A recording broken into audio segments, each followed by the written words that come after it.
जय श्री राम सभी को। दोस्तों, आज के वीडियो में हम बात करेंगे cement provident fund organisation Mumbai द्वारा निकाली गई भर्ती के बारे में। दोस्तों, यदि आप इस भर्ती का ऑफलाइन फॉर्म भरना चाहते हैं तो वीडियो में अंत तक जरूर बने रहें, क्योंकि इस वीडियो में हम सभी महत्वपूर्ण बातों के बारे में जानकारी देंगे। दोस्तों, नाविक भविष्य निधि संगठन मुंबई द्वारा यह भर्ती निकाली गई है, जो कि आपका पोत परिवहन और जलमार्ग मंत्रालय भारत सरकार के अंतर्गत आता है। दोस्तों, ऑफलाइन यह भर्ती रहने वाली है। इन पदों पर भर्ती के लिए आपकी क्या क्या योग्यता होनी चाहिए, क्या लास्ट डेट है, किस प्रकार से आपको फॉर्म भरना है, किस राज्य के आवेदन कर सकते हैं, भर्ती का नोटिफिकेशन किस अखबार में जारी हुआ है, जातिवार पदों की संख्या क्या है, पदों के लिए आयु और योग्यता क्या है, आवेदन किस प्रकार से और किस पते पर आपको भेजना है, कौन कौन से आवेदन के साथ आपको दस्तावेज लगाने जरूरी हैं, लिफाफे पर पते के अलावा आपको क्या क्या बातें लिखनी है, तथा चयन प्रक्रिया क्या है और फॉर्म के प्रत्येक कॉलम को आपको किस प्रकार से भरना है और फॉर्म भरने में आपको कौन कौन सी सावधानियां और निर्देशों का पालन करना है, इन सब के बारे में विस्तार से चर्चा इस वीडियो में करेंगे। तो यदि आप इस भर्ती का फॉर्म भरना चाहते हैं तो वीडियो को बिना स्किप किए अंत तक जरूर देखें। दोस्तों, यदि आप भर्ती के नोटिफिकेशन चाहते हैं तो आप हमारे टेलीग्राम चैनल सिंगल प्रकाशन से जुड़ सकते हैं। टेलीग्राम में जाकर आप सिंगल प्रकाशन को सर्च करेंगे तो चैनल आ जाएगा, जहां से आप उसे ज्वाइन कर सकते हैं। किसी भी भर्ती का ऑफलाइन फॉर्म आप vacancyforum.com इस वेबसाइट से भी डाउनलोड कर सकते हैं, या फिर अपने नज़दीकी फॉर्म विक्रेता CSC सेंटर, ई मित्र, जहाँ पर भी आपको फॉर्म मिल जाता है वहाँ से आप ले सकते हैं। तो आइए शुरू करते हैं वीडियो। सबसे पहले अंतिम तिथि की बात करें तो इन पदों पर भर्ती के लिए जो आपकी अंतिम तिथि है 15 जुलाई 2024 यहाँ पर रहने वाली है।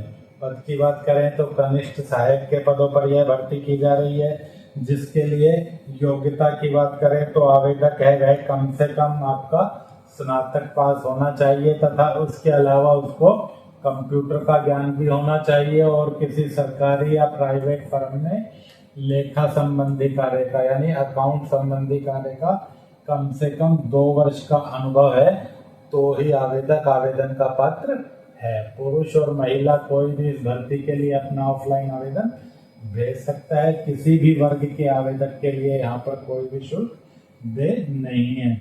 कुल पदों की बात करें तो कुल 5 पदों पर यह भर्ती की जा रही है, जिसमें 3 पद आपके सामान्य वर्ग में है, 1 पद आपका OBC वर्ग में है और 1 पद आपका SC वर्ग में है। इसके अलावा यदि आप ST वर्ग में आते हैं या EWS वर्ग में आते हैं और आवेदन करना चाहते हैं तो आप जर्नल में 3 पदों के लिए आवेदन कर सकते हैं। आयु की बात करें तो आयु है वह 18 से 25 साल रहेगी, किंतु यदि आप SC वर्ग के आवेदक हैं तो आपको 5 साल की छूट मिलेगी। आपकी आयु 18 से 30 साल तक हो सकती है, और यदि आप OBC वर्ग के आवेदक हैं तो आपकी अधिकतम आयु 28 वर्ष तक यहाँ पर हो सकती है। आयु की गणना है वह आपकी अंतिम तिथि यानी कि 15 जुलाई 2024 के अनुसार यहाँ पर की जाएगी। वेतनमान की बात करें तो 25,500 से 81,100 यहाँ पर वेतनमान आपका रहने वाला है। दोस्तों, अखिल भारतीय आधार पर यह भर्ती है, यानी कि भारत के सभी राज्यों के निवासी इन पदों पर भर्ती के लिए अपना आवेदन भेज सकते हैं। रेगुलर भर्ती आपकी परमानेंट सरकारी नौकरी है रहने वाली है। आवेदन शुल्क की बात करें तो किसी भी वर्ग के आवेदक के लिए यहाँ पर कोई भी शुल्क दे नहीं है। आपको अपना आवेदन है वह the commissioner cement provident fund organisation, Kripanidhi, 3rd floor, 9 Walchand Hirachand Marg, Ballard estate, Mumbai, pin code 400001 Maharashtra.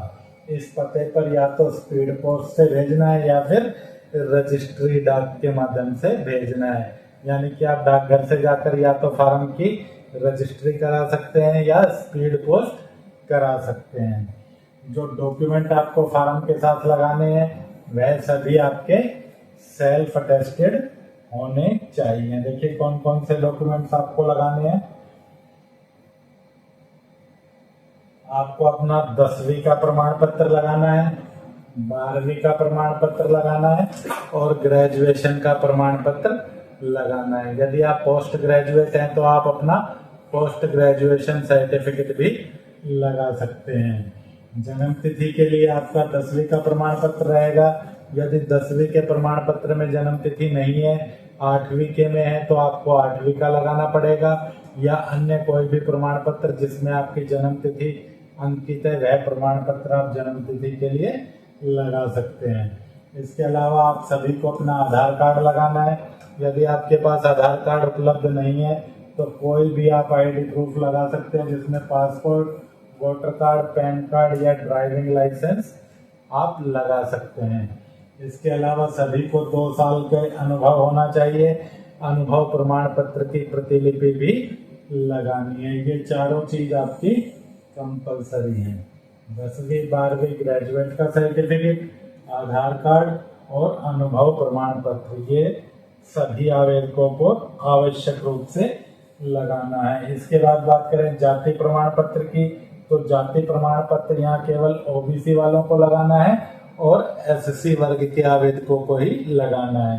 इसके अलावा अन्य किसी भी वर्ग में आप आते हैं तो फिर आपको सामान्य वर्ग में ही आवेदन करना है, क्योंकि अन्य वर्गों के लिए यहाँ पर पद रिक्त नहीं है।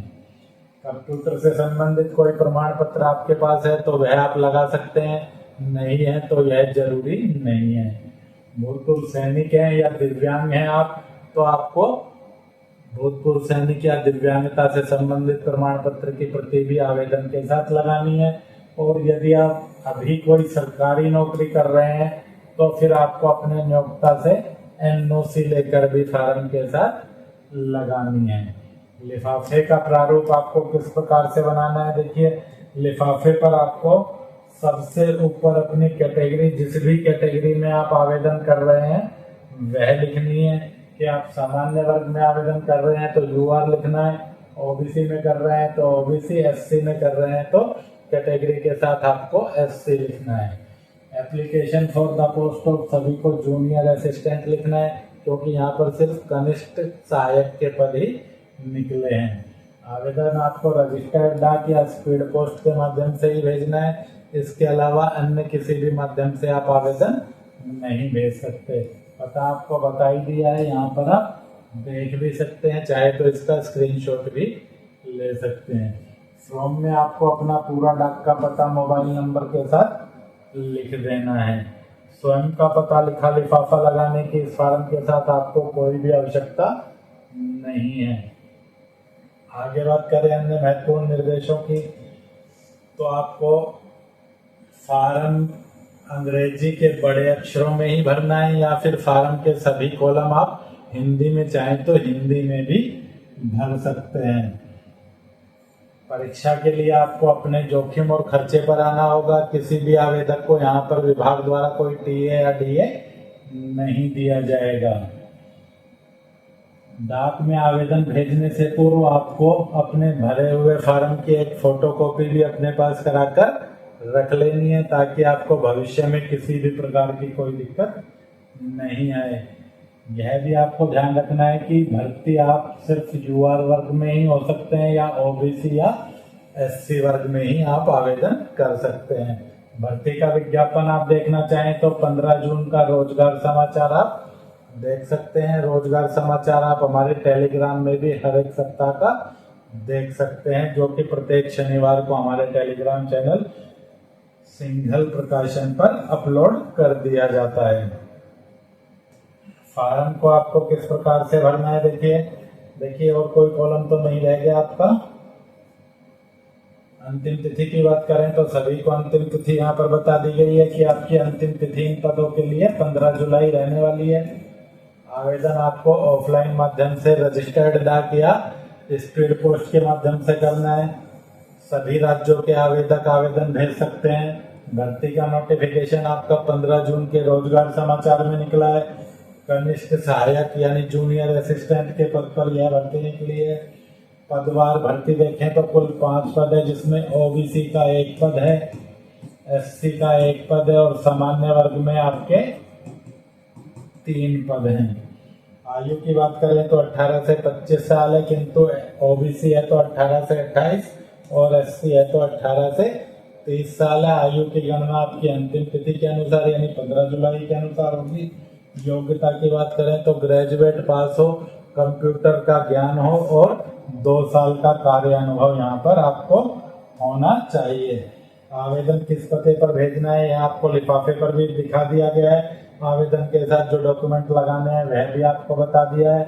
लिफाफे पर आपको कौन कौन सी सूचनाएं लिखनी है, यानी कि आपको अपनी कैटेगरी लिखनी है, पद का नाम लिखना है, यह सब आपको बता दिया गया है। चयन प्रक्रिया क्या है? चयन प्रक्रिया की बात करें तो यहाँ पर आपका चयन है वह रिटन टेस्ट और इंटरव्यू के आधार पर होगा, लेकिन आपका जो रिटन टेस्ट है उसका सिलेबस क्या होगा यह अभी विभाग द्वारा घोषित नहीं किया गया है। इसमें आपके जूनियर असिस्टेंट के लिए जहाँ तक संभावना है वह आपका जीके, मैथ, रीजनिंग और इंग्लिश 4 विषयों के ऑब्जेक्टिव प्रश्न हो सकते हैं, लेकिन अभी यह घोषित नहीं है। जैसे ही यह घोषित होगा बाद में सिलेबस पर अलग से वीडियो बनाकर डाल दी जाएगी। अब बात करें फार्म के प्रत्येक कॉलम को आपको किस प्रकार भरना है और कौन कौन सी सावधानियां आपको यहाँ पर रखनी है, तो देखिए देख लेते हैं फार्म किस प्रकार से आपको भरना है। फार्म की बात करें तो यहाँ पर आपको फार्म फोटो यहाँ पर आपको चिपका देना है और फोटो चिपका कर उस पर आपको अपना हस्ताक्षर भी कर देना है। फोटो पर हस्ताक्षर आपको इस प्रकार से करना है कि आपका हस्ताक्षर है वह आधा पेन पर आए और आधा पेज पर आए।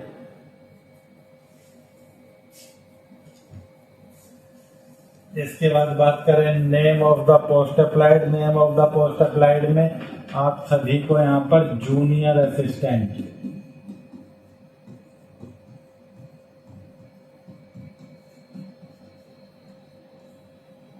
नेम में आपको अपने 10वीं के प्रमाण पत्र के अनुसार अपना नाम लिखना है, जो भी आपका नाम है। Date of birth in figure, अंकों में आपको अपनी जन्म तिथि लिखनी है, जो भी आपकी जन्म तिथि है।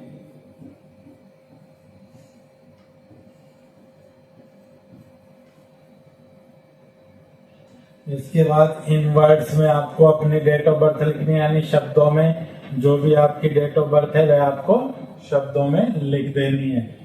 लास्ट डेट के अनुसार आपकी आयु कितने साल, कितने महीने, कितने दिन हो जाएगी वह गणना करके आपको लिख देना है। मेल है तो इस बॉक्स में आपको टिक करना है, फीमेल को इस बॉक्स में टिक करना है और ट्रांसजेंडर को लास्ट वाले बॉक्स में यहाँ पर टिक कर देना है। फादर हस्बैंड नेम में आप किसी का भी नाम लिख सकते हैं, पिता का चाहे पिता का लिख सकते हैं। मैरिड महिला है तो अपनी पति का नाम भी लिख सकती है। एड्रेस में आपको अपने संचार का पूरा पता है वह पिन कोड के साथ अंग्रेजी के कैपिटल लेटर में लिख देना है। सिटी लिखना है, अपना पिन कोड, मोबाइल नंबर और ईमेल आईडी सभी कुछ एड्रेस में आपको डालनी है। उसके बाद कैटेगरी की बात करें तो जिस भी वर्ग में आप आवेदन कर रहे हैं, या तो आप ओबीसी वर्ग में आवेदन कर सकते हैं या एससी में या यूआर वर्ग में ही आवेदन कर सकते हैं। ईडब्ल्यूएस और एसटी के लिए यहाँ पर कोई भी पद नहीं है, किंतु ईडब्ल्यूएस और एसटी वर्ग के आवेदक यूआर वर्ग में आवेदन कर सकते हैं। वहां पर आयु की कोई छूट आपको नहीं मिलेगी। जो ओबीसी या एससी वर्ग में आवेदन कर रहे हैं उनको अपना जाति प्रमाण पत्र लगा देना है। इसके बाद कॉलम नंबर 9 में आपको अपनी एजुकेशन क्वालिफिकेशन भरनी है। सबसे पहले एग्जाम पास में आपको मैट्रिक का विवरण डालना है, उसके बाद 10+2 का और उसके बाद ग्रेजुएशन का। जो बोर्ड था आपका मैट्रिक +2 का वो, इसमें आपको बीए की जो भी आपकी यूनिवर्सिटी थी वह, जिस सन में आपने ये परीक्षाएं पास की हैं वह सन, आपका जो भी प्रतिशत रहा है अंकों का वह 2 दशमलव तक आप लिख सकते हैं। और आपके 10वीं के सब्जेक्ट, 12वीं के सब्जेक्ट और ग्रेजुएशन के सब्जेक्ट आपको लिखने हैं। पोस्ट ग्रेजुएट हैं तो एम में आप डाल सकते हैं, न चाहें तो नहीं भी डालें, कोई जरूरी आपकी नहीं है। डिजायरेबल क्वालिफिकेशन में यदि आपके पास कंप्यूटर का सर्टिफिकेट है तो आप कंप्यूटर डिप्लोमा लिख दें, नहीं है तो इसमें आप नॉट एप्लीकेबल लिख सकते हैं। अगर आपके पास डिप्लोमा नहीं है तो फिर आप चाहें तो कंप्यूटर नॉलेज लिखकर छोड़ सकते हैं। इसके बाद आगे बात करें 11 नंबर कॉलम की, तो इसमें आप सभी को एक ही लिखना है, क्योंकि अनुभव है वह जरूरी है, और जिनके पास अनुभव है यस के लिए यहाँ पर 1 लिखना है। अनुभव प्रमाण पत्र की कॉपी भी आपको साथ में लगानी पड़ेगी। बी की बात करें तो कितने साल, कितने महीने, कितने वर्ष का आपको अनुभव है। मान लीजिए आपका अनुभव 20 दिन, 2 महीने और 2 वर्ष का है, तो आपका लिख देना है आपको कितने साल, कितने महीने और कितने दिन का आपके पास एक्सपीरियंस है, और एक्सपीरियंस सर्टिफिकेट की कॉपी आपको लगा देनी है।